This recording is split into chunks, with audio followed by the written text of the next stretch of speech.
Some families are born, others are forged through fire, tested by doubt and proven by time. The Kang family? They were all three. Hey everyone, welcome back to Silence Speaks Story. If you're just joining us, you're stepping into the final chapter of a journey that started with a fearless 10-month-old baby who crawled toward the most dangerous man in Seoul and changed his life forever. Before we dive into this conclusion, make sure you've watched parts 1 and 2 because this story builds on everything that came before. Part 1 showed us how Rochelle and baby Natasha entered Tae-ho's world and cracked open the Steel King's frozen heart. Part 2 took us through the custody battle when Natasha's biological father, Marcus, tried to tear their family apart for money. Now, in Part 3, we're jumping forward to see what happened after the dust settled. And if you love these deep, emotional stories about families that choose each other against all odds, hit that subscribe button and turn on notifications. Even better, join our membership for exclusive content, early access, and behind-the-scenes story breakdowns. Your support keeps these stories coming. Now, let me set the scene.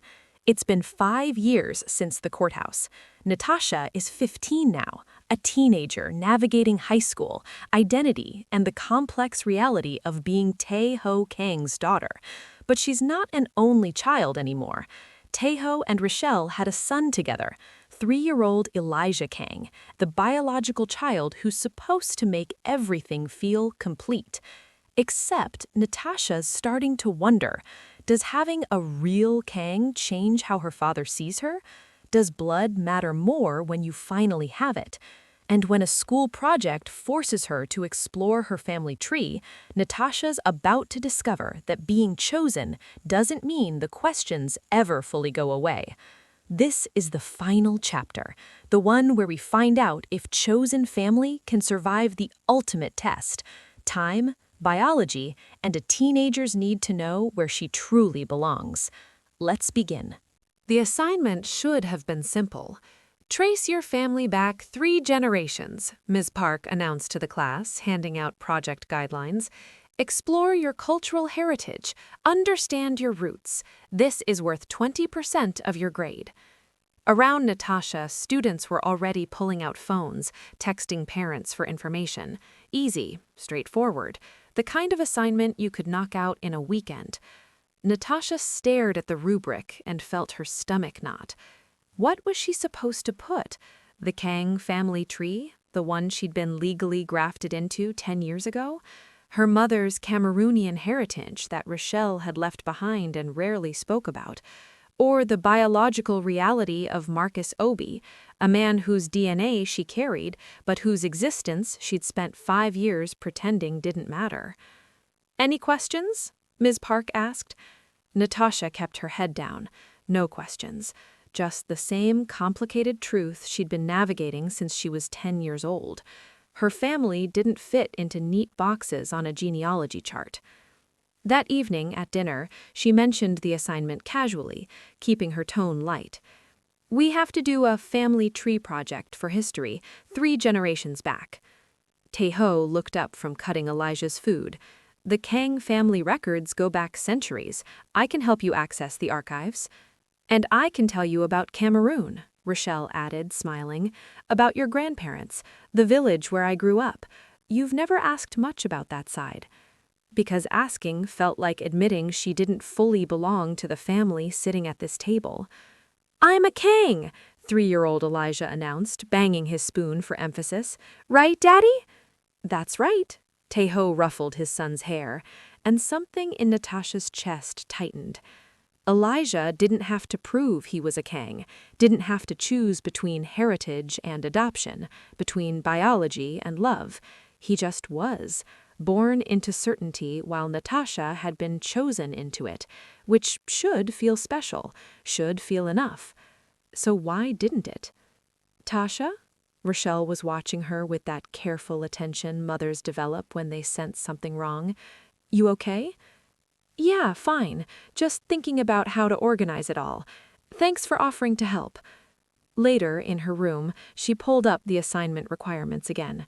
There was a section asking students to reflect on how their heritage shaped their identity.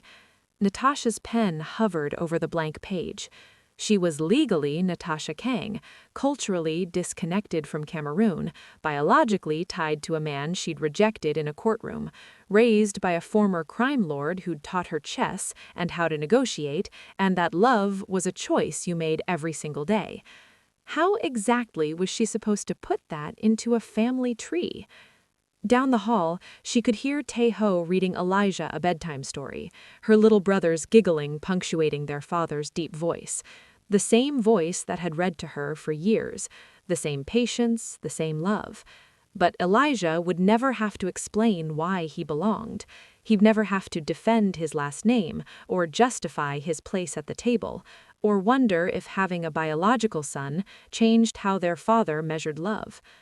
Natasha closed her laptop and stared at the ceiling. She was 15 years old, legally adopted, completely loved. So why did a simple school assignment make her feel like a fraud? Natasha loved her little brother. That wasn't the issue. Elijah was sweet, funny, fearless in that way she recognized because she'd been the same at his age. He had Rochelle's smile and that stubborn set to his jaw that was pure Tae-ho. When he ran through the house with his toy cars, making explosion sounds that echoed off marble floors, Natasha felt genuine affection. But watching Tae-ho with him surfaced feelings she didn't want to examine. It happened during little moments, like Tuesday afternoon, when Elijah came running from preschool and launched himself at Tae-ho without hesitation. Their father scooped him up in one smooth motion, and Elijah wrapped his arms around Tae-ho's neck like he'd never doubted he'd be caught. Natasha watched from the stairs, remembering when she used to do the same thing. Tae-ho had always caught her too, always would. But the small, cruel voice in her head whispered, "Is it different now? Does it feel different to him because Elijah is actually his blood?" She hated that voice, hated herself for listening to it. At dinner that night, one of Tae-ho's business associates stopped by with his family. The man's wife took one look at Elijah and beamed. "Oh, he has your eyes, doesn't he, honey?" Same serious expression. Elijah didn't have Tae-ho's eyes, not really, but people saw what they expected to see when biology was involved. Nobody had ever said Natasha had Tae-ho's anything, because she didn't, couldn't. And that had never bothered her before, so why did it sting now? The associate's daughter, maybe 7 years old, looked at Natasha curiously. "Are you adopted?" The adults went silent, that particular kind of silence that meant everyone was pretending they hadn't heard while desperately hoping someone else would answer. "Yes," Natasha said simply, because she was, because there was no shame in it, because Tae-ho had taught her that chosen family was just as real as biological family. So why did the little girl's next question feel like a knife? "Do you wish you were really his daughter?" "She is really my daughter." Tae-ho's voice cut through the awkwardness like steel. Not angry, just absolutely certain. He looked at the associate's wife, then at Natasha. Biology is one way to build a family, but it's not the only way, and it's not the most important way. The moment passed. Conversation moved on, but Natasha caught the little girl whispering to her mother later, "But the boy is his real son, right?" That night, Natasha stood in Elijah's doorway watching Tae-ho tuck him in. The routine was familiar, same stories, same gentle voice, same kiss on the forehead. The same way he'd tucked her in for 15 years. But when Elijah reached up and touched Tae-ho's face with those chubby 3-year-old hands, saying, "Love you, Daddy," with absolute certainty, Natasha felt something twist in her chest. Elijah would never be asked if he wished he was really Tae-ho's son, would never have to defend his place, would never wonder if a school project about family trees was a minefield. He just belonged, automatically, completely, without question. And Natasha, who'd been chosen, who'd been fought for in a courtroom, who'd been legally made a Kang, couldn't shake the feeling that chosen would always be second to born. She went to her room before Tae-ho could see her watching, before he could see the doubt she was ashamed to feel. Natasha woke up thirsty at 11:30 p.m., her throat dry from the heater running in her room. The house was quiet as she padded down the hallway in bare feet, the marble cool against her skin. Most of the lights were off except for the soft glow coming from under Tae-ho's office door. She was halfway to the kitchen when she heard voices. Want to make absolutely certain there's no ambiguity in the language. That was Tae-ho, and the responding voice belonged to Mr. Kim, their family lawyer. Natasha knew she should keep walking, knew that eavesdropping never ended well, but something in Tae-ho's tone, careful, protective, made her feet stop moving. The inheritance provisions need to be ironclad, Mr. Kim was saying, especially with biological children and adopted children in the same estate. Biological children, adopted children. Two categories, two different things that lawyers had to work to make legally the same. Is Natasha protected equally? Rochelle's voice now, sharp with concern. Legally, yes. The adoption finalized 10 years ago gives her identical status to any biological child. But I'm recommending we add specific language that explicitly states equal division regardless of what? Tae-ho's voice had gone cold. Regardless of biological relation to you, sir. It's just protective language, in case anyone ever challenges. No one will challenge anything. Steel wrapped in certainty. Natasha is my daughter, period. She gets exactly what Elijah gets, no distinction, no special clauses, nothing that suggests she's anything other than my child. Of course, Mr. Kang, I'm simply ensuring the paperwork reflects that unambiguously. Sometimes family members contest wills, and my family won't contest anything because they know exactly where I stand. A pause. Make the language clear. Natasha and Elijah are equal in every legal sense, no room for interpretation. Understood. I'll draft the revisions tonight. Natasha should have felt relieved, should have felt protected by Tae-ho's fierce certainty. Instead, she fixated on 3 words, legally identical status. Why did the law have to specify? Why did there need to be protective language to make her equal? Why were there categories at all, biological children and adopted children, if it didn't matter? She made it to the kitchen, got her water, and went back to bed without being seen. But sleep wouldn't come. Her mind kept replaying Mr. Kim's careful phrasing. Biological children, adopted children. 2 different things that lawyers had to work to make legally the same. Tae-ho had been adamant that she was equal to Elijah. He believed that, but belief wasn't the same as reality, was it? The law had to create equality for her.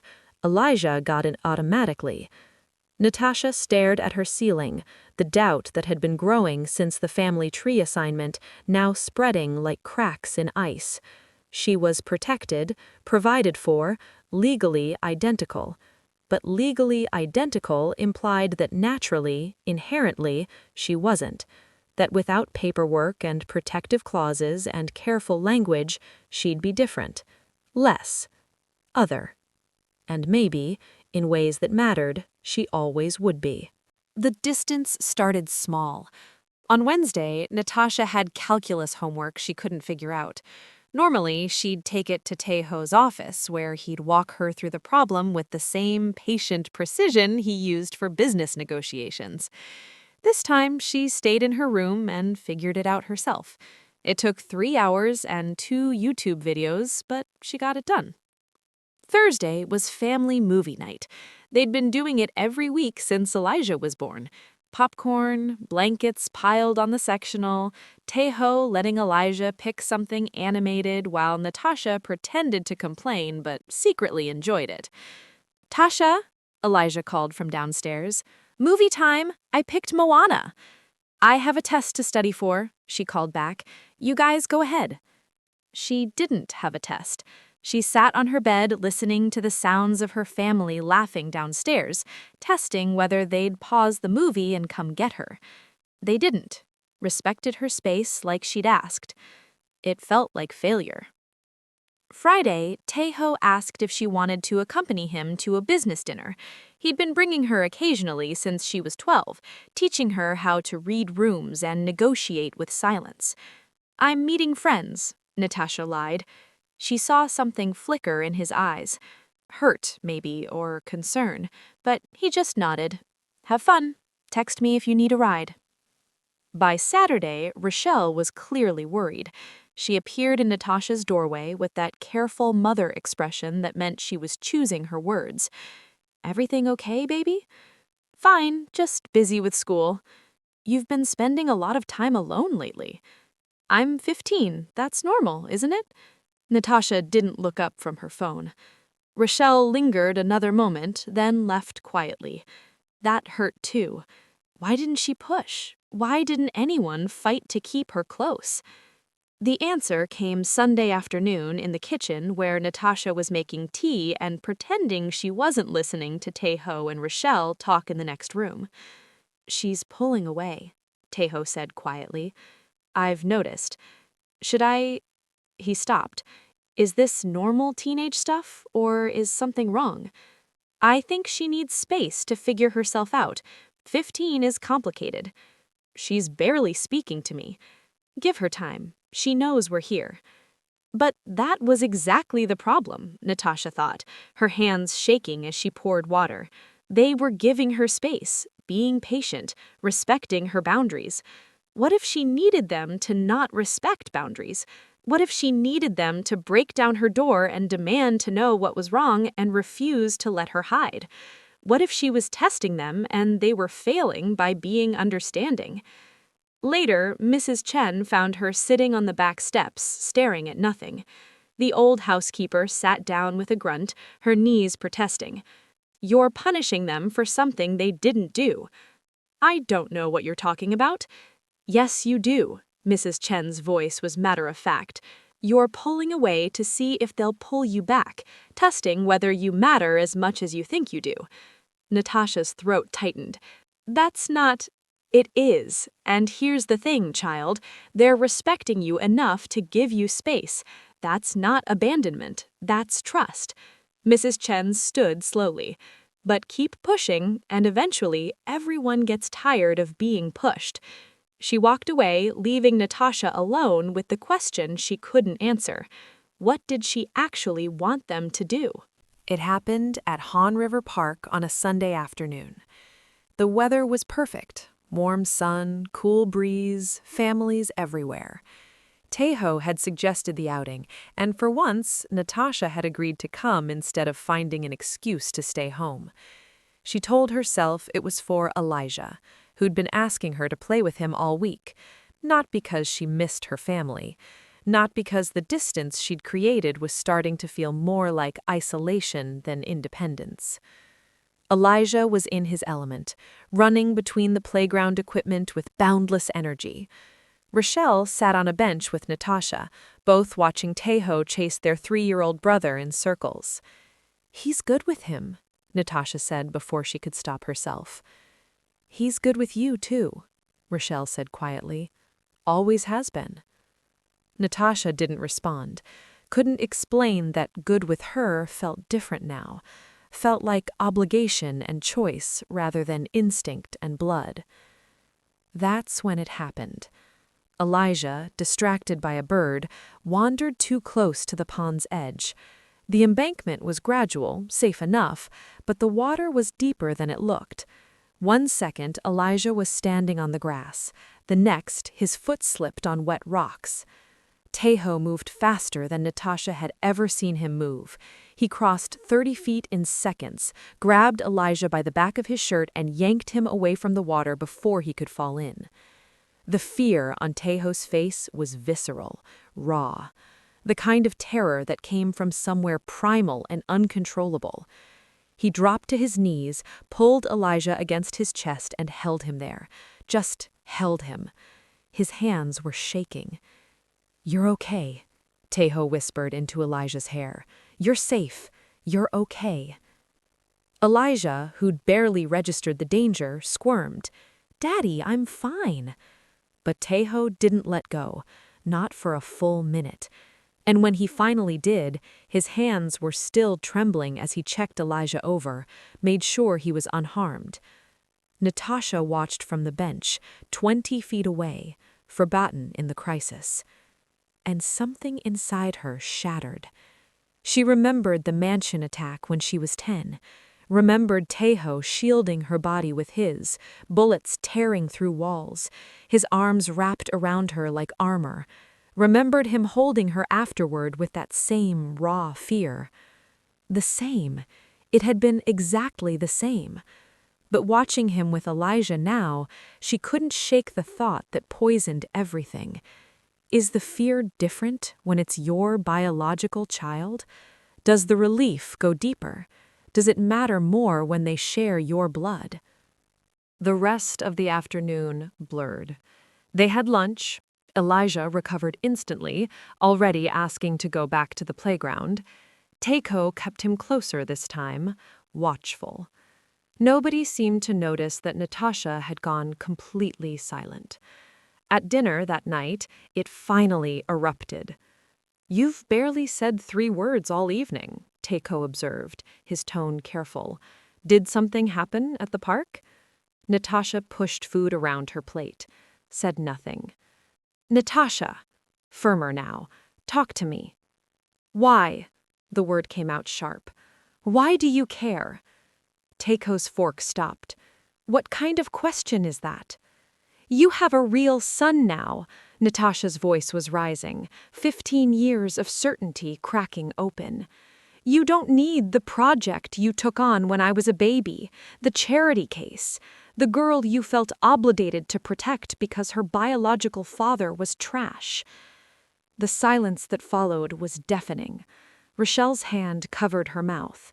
Elijah looked between them, confused.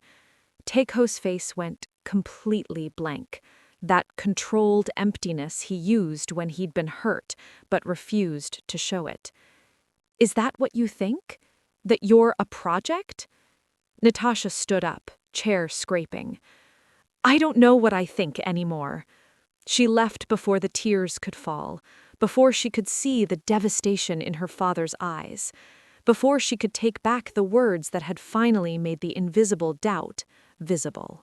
Natasha waited in her room for the inevitable confrontation. She'd thrown a grenade into their carefully maintained peace. Surely Tae-ho would come, would knock on her door, demand they talk this through, refuse to let her hide from what she'd said. She waited. An hour passed, then 2. Nobody came. The silence felt like confirmation. If she really mattered, wouldn't he fight harder? Wouldn't he refuse to accept her pushing him away?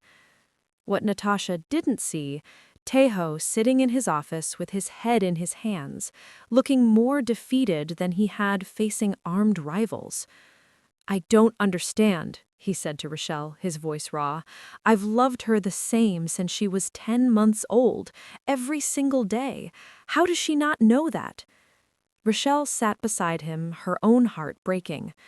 "She knows it here," she touched his head, "but maybe not here." Her hand moved to her chest. "There's a difference between knowing you're loved and feeling like you belong.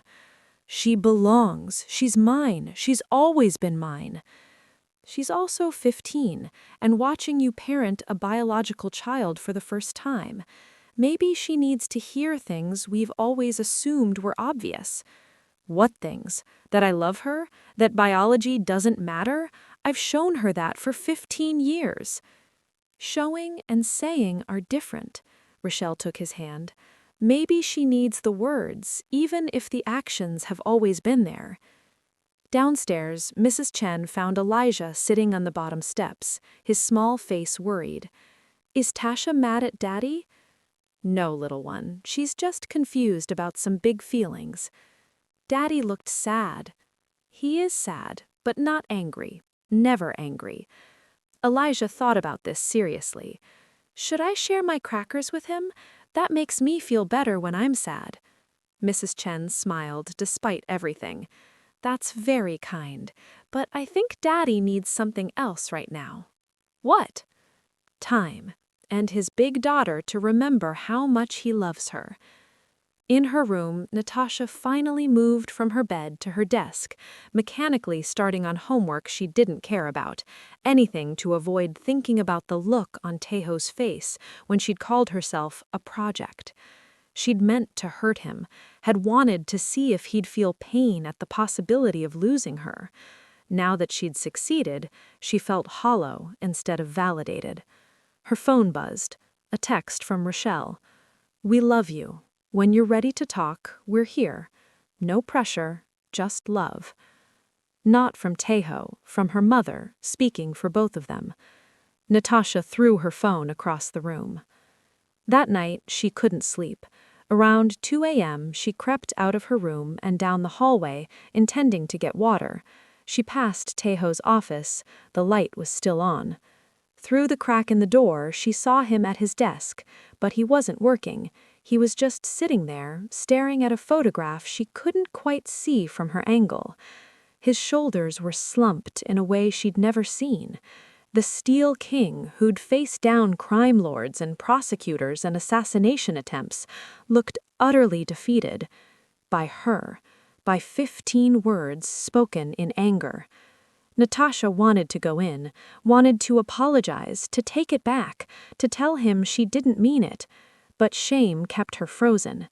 She'd spent 2 weeks testing whether she mattered, pulling away to see if anyone would pull her back, creating distance to measure love.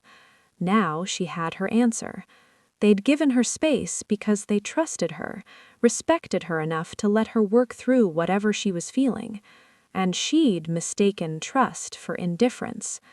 Natasha went back to her room without getting water, her throat tight with unshed tears and regret she didn't know how to fix. Natasha avoided her family for 2 more days, eating breakfast early and staying late at school, shame making her a coward. Wednesday afternoon, she needed to print her family tree project, the one she'd finally finished by focusing only on the Kang lineage and conveniently leaving out any complicated questions about belonging. The printer in her room was out of ink. Tae-ho's office had the good one. She waited until she heard his car leave for a meeting, then slipped inside. The office smelled like his cologne and old books. Familiar. Safe. A room she'd spent countless hours in, doing homework at the small table while he worked, both of them comfortable in shared silence. Natasha pushed the memories away and headed for the printer. That's when she knocked over the box. It had been on the top shelf, tucked behind reference books. When it fell, the lid came off and papers scattered everywhere across the hardwood floor. "Damn it," Natasha muttered, dropping to her knees to gather everything. Then she saw the label on the folder. Natasha, personal. Her hands froze. She shouldn't look, it was private, clearly meant to be stored away, not displayed. She opened it anyway. The first thing she found was a drawing, crayon on construction paper, crude stick figures labeled "Me and Daddy" in 5-year-old handwriting. Behind it, another drawing, then another. Every single piece of art she'd ever made him, organized chronologically, some of them 15 years old and faded. Report cards, all of them, even the one from 3rd grade where she'd gotten a C in math and had been so ashamed she'd tried to hide it. Tae-ho's handwriting in the margin. We all struggle sometimes, proud of her for trying. Certificates from activities she'd quit after 2 weeks, ribbons from school sports days where she'd placed last, movie ticket stubs from father-daughter outings she'd barely remembered. Everything. He'd kept everything. Then she found the legal documents, copies of her adoption papers, but these had notes in the margins. Tae-ho's meticulous handwriting detailing exactly how he wanted her protected. Questions for the lawyers about ensuring she had every right a biological child would have. Concerns about anyone ever challenging her status. The notes were dated over months. He'd spent months making sure the paperwork was perfect. Her hands were shaking now. medical records going back 15 years. Tae-ho listed as father on every single one. Consent forms he'd signed for field trips, school registrations, emergency contacts. Years and years of documentation that said, "This is my daughter." Letters, dozens of them, handwritten on his personal stationery, addressed to her but never sent. Natasha opened one at random, dated from 8 years ago. "Natasha, you lost your first tooth today. You were so proud, showing everyone, and I realized I've been a father for 7 years. 7 years of watching you grow, and I still can't believe you chose me that day in the hallway. You were braver at 10 months old than I'd been my entire life. I hope I'm doing this right. I hope when you're older, you'll understand how much you changed me, how you saved me from being steel forever. I love you more than I knew it was possible to love another person. Dad." The tears came before she could stop them. Another letter from 3 years ago. "Today you asked why you don't look like me. I told you families come in all kinds, that love matters more than matching faces. But I saw the doubt in your eyes. Natasha, if I could give you anything, I'd give you certainty, the absolute knowledge that you are mine in every way that matters. Not legally, not biologically, actually. Dad." At the bottom of the box was a single photograph. Natasha, 10 months old, mid-crawl in that hallway, the image slightly blurred from movement. In the background, Tae-ho was crouched down, his hand reaching toward her. She flipped it over. In Tae-ho's handwriting, dated 15 years ago. "The day my life began." Natasha found him past midnight. She'd been sitting on the floor of his office for hours, surrounded by 15 years of evidence that she'd never been a project, never been second, never been anything but completely, wholly loved. She knew he was home, had heard his car pull in around 11, knew he'd checked on Elijah because she heard the creak of the nursery door, knew he'd probably looked in on her too, seen her empty bed and assumed she was avoiding him again. She found him in the living room, sitting in the dark. Elijah was asleep on his chest, small body rising and falling with deep breaths. Tae-ho looked exhausted, older than she'd ever seen him. "Dad?" Her voice came out smaller than intended. She hadn't called him that in 2 weeks. Tae-ho's eyes opened. In the dim light from the hallway, she could see the evidence of sleepless nights on his face. "You're up late," he said quietly, careful not to wake Elijah. "I found your box in your office. I didn't mean to. I was looking for the printer and—" her voice cracked. "I read the letters." Something shifted in his expression. Not anger, something more vulnerable. "I'm sorry," she whispered, "for what I said at dinner, for pulling away, for testing you like you needed to prove something you've been proving for 15 years. Tae-ho carefully stood, settling Elijah on the couch with a blanket, then turned to face her fully. "Sit with me." They sat on opposite ends of the couch, her brother sleeping peacefully between them. "Tell me everything," Tae-ho said. "All of it. What made you doubt?" So she did. The family tree project that made her feel fraudulent, watching him with Elijah and wondering if biology created a different kind of love, the overheard conversation about biological children versus adopted children, the little girl who'd asked if she wished she was her real daughter, the panic at the park that looked the same but felt different through the lens of her insecurity. "I know it's not rational," Natasha said, tears streaming freely now. "I know you've never treated me differently, but having Elijah made me realize he'll never have to prove he belongs. He just does, automatically. And I started wondering if maybe, deep down, that matters to you, even if you don't want it to. Tae-ho listened without interrupting, his face unreadable in that way that used to terrify rivals, but now just meant he was processing deeply. When she finally fell silent, he spoke. When you crawled toward me 15 years ago, I had nothing in my life worth protecting. His voice was rough with emotion. I was steel because there was nothing soft left to defend, no vulnerability, no love, nothing that could be used against me. He looked at Elijah, then back at her. You changed that, not Elijah. You. You were first. You taught me how to be a father before I even understood what that meant.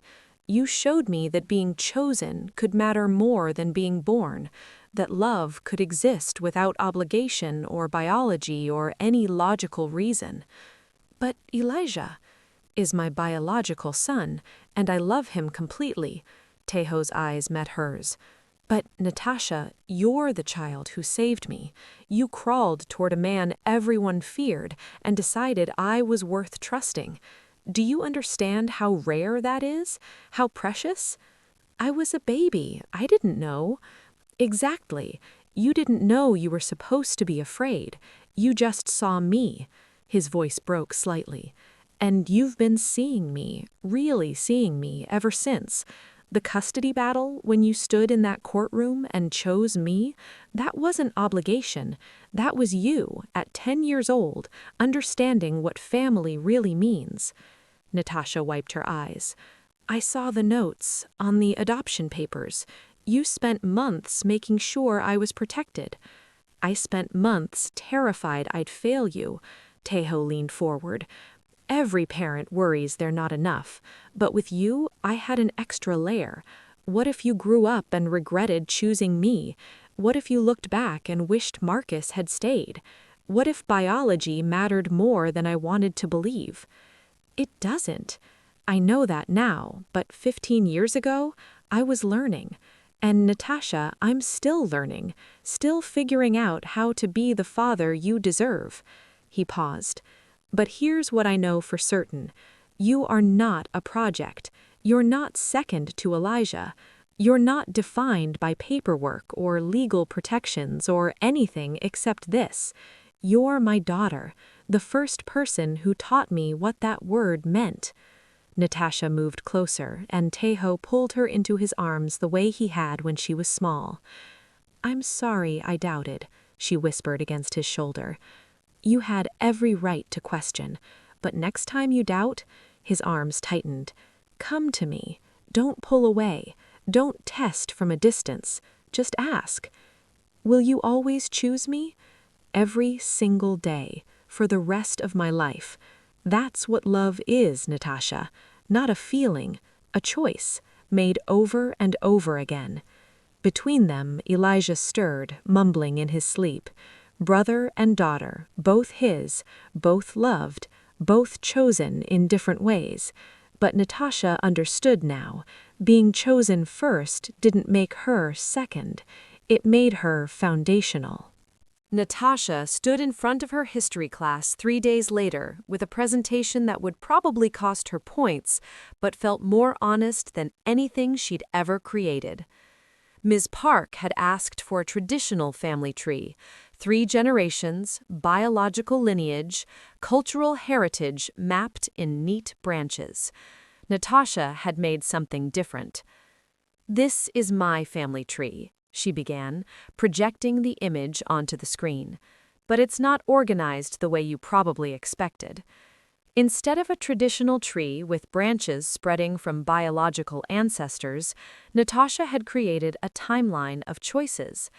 At the base, Rochelle's choice to keep her when Marcus left, to work impossible jobs, hide in supply closets, risk everything for a baby she could have given up. Next, Tae-ho's choice to protect them instead of having them removed, to hold a 10-month-old baby who wasn't his and decide she was worth changing his entire life for. Then, her own choice at 10 years old to stand in a courtroom and declare who her real father was, despite biology saying otherwise. And finally, Elijah's place on the tree, not as a threat, but as evidence that family could be built through both biology and choice, and neither was more valid than the other. My teacher wanted me to trace my heritage, Natasha continued, aware that Ms. Park's expression was somewhere between confused and disapproving. But my heritage isn't just DNA. It's my mother's courage, my father's capacity to love someone who wasn't his by blood.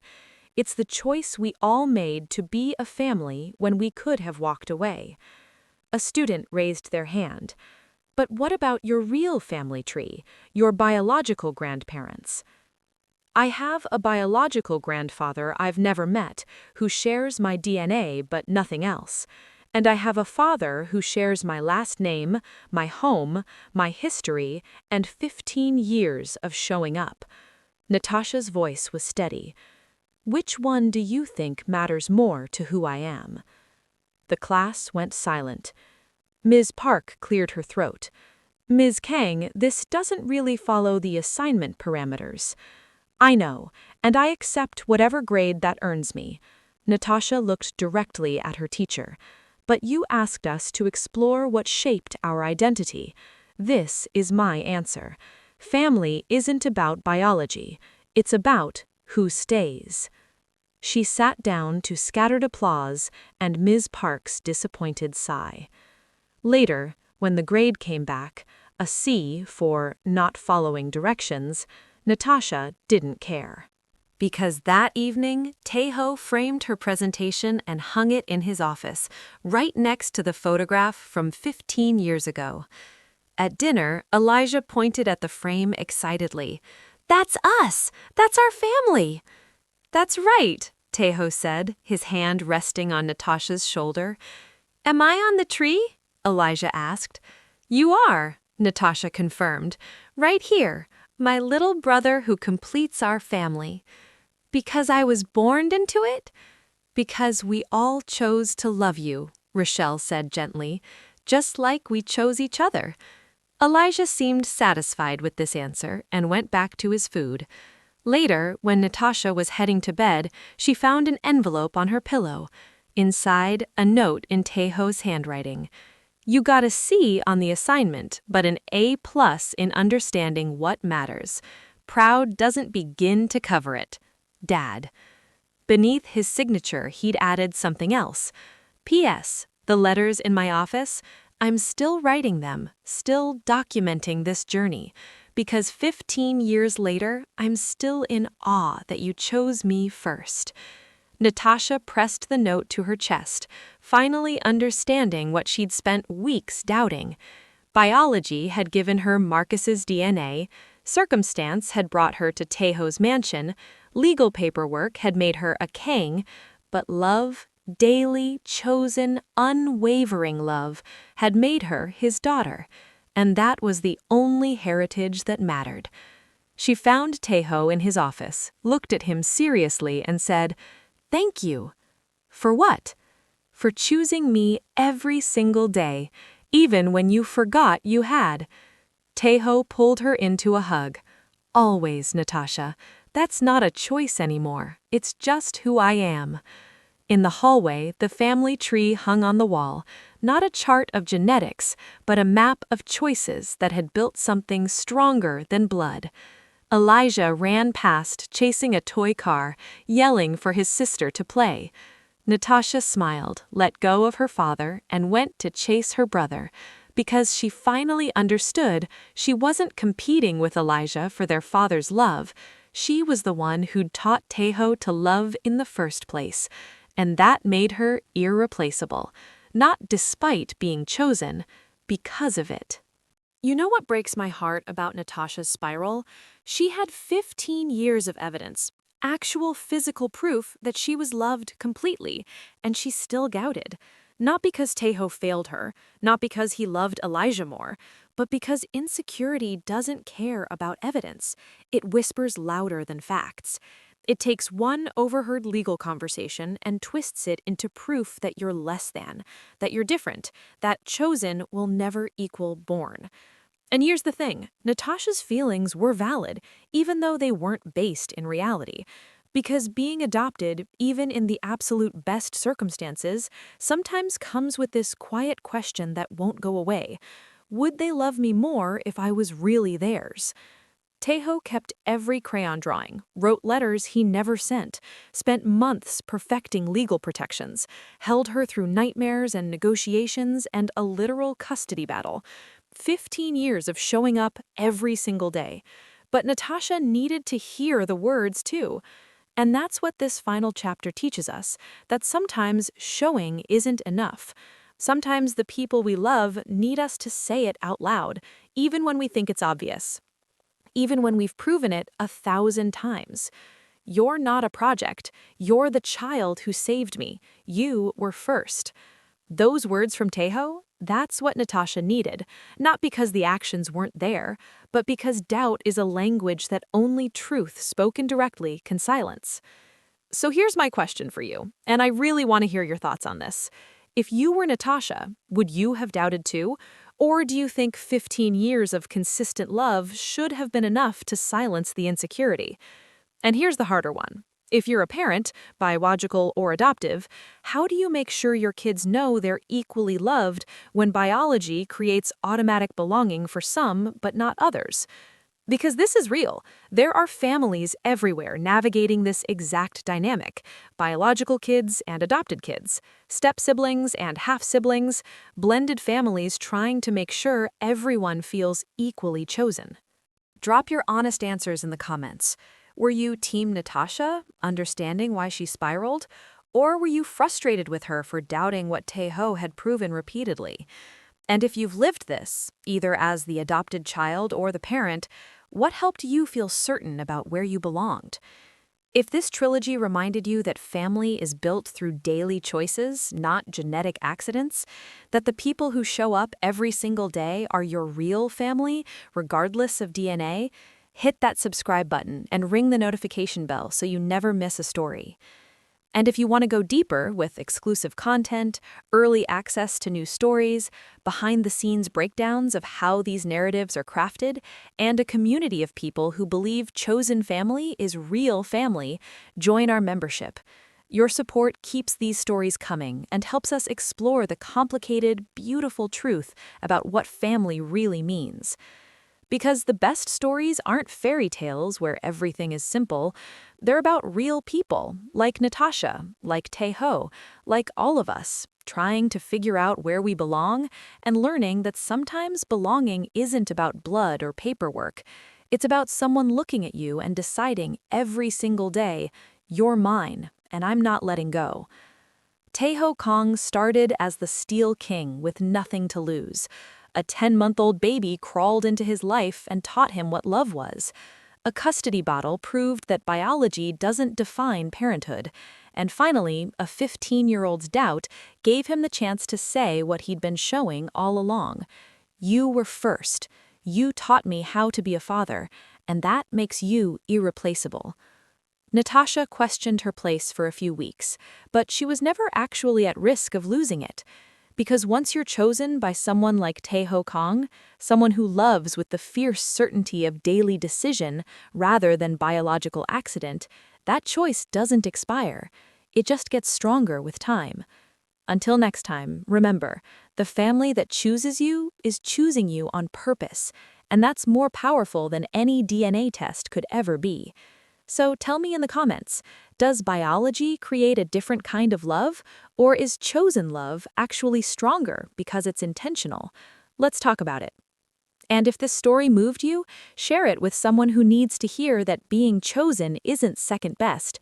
It's proof that someone saw you and decided you were worth everything. Silent Speaks Story, where every story leaves a mark. Don't forget to subscribe for more stories about family, identity, and the choices that define us. Join our membership for exclusive content and early access. Comment below with your thoughts. I read every single one. Share this story with someone navigating adoption, blended families, and the beautiful complexity of chosen love. See you in the next story. Stay fearless. Stay chosen.